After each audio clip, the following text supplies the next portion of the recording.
بسم اللہ الرحمن الرحیم۔ پگڑی کے تو بل اور دو بڑھ گئے، یا تو وہ ایک کم ہو جاتا تو پھر میں کہتا میری بےزتی ہو گئی، بلکہ اور وزن بڑھ گیا پگڑی۔ ہاں جی، آپ اپنا کام کریں سارے خدا کے لیے۔ یہ میڈیا پر بیٹھ کر ایک دوسرے کے کپڑے نہ دھوئیں، اور نہ ان باتوں کی ہمیں ضرورت ہے۔ کوئی کیا کر رہا ہے اس کو چھوڑے، آپ بتائیں آپ کیا کر رہے ہیں۔ آپ مفتی اعظم ہر بندہ مت بنے۔ حضرت فاروق اعظم کے زمانے میں 1,00,000 سے زیادہ صحابہ زندہ تھے، لیکن فتویٰ دینے کی صرف 4 صحابہ کو اجازت تھی۔ صحابہ، یہاں ہر بندہ مفتی اعظم بنا ہوا ہے۔ خدا کا خوف کرے، کسی کفر سے نیچے بات ہی کوئی نہیں۔ پتہ ہے حضور نے کیا فرمایا تھا صحابی کو؟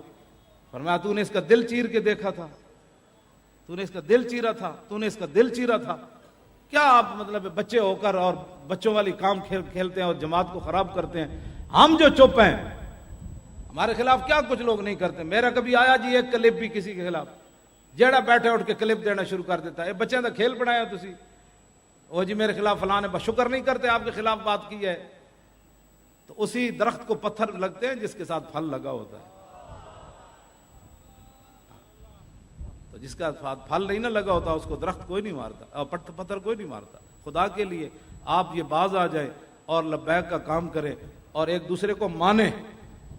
ہاں، ایک دوسرے کو مانے۔ اطاعت امیر کا تو حضرت ابو ذر غفاری کو حضور نے فرمایا تھا منقع کے سر والا بھی تمہارا امیر بنا دیا گیا تو اس کی اطاعت تم نے کرنی ہے۔ منقع کے سر والا جانتے ہو؟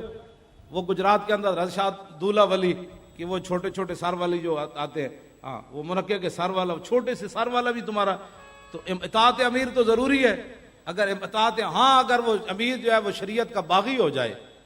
آپ میرے ساتھ اور پوری جماعت سے اس لیے محبت کرتے ہیں نا، ہم دین کی بات کرتے ہیں۔ اگر کل ہم کروڑ بار اللہ کی توبہ کوئی دین کے بارے میں کوئی جملہ کہہ دیا تو پھر بھی آپ ہماری بات مانیں گے؟ نہیں نہیں، کہا دفع ہو جاؤ، ہم نے تو آپ کو اس لیے مانا تھا کہ آپ اللہ رسول کے فرما بردار ہیں۔ اور میں اپنی طرف سے یہ بات نہیں کر رہا، سنو افضل الخلق بعد الرسل نے بات کیا کی۔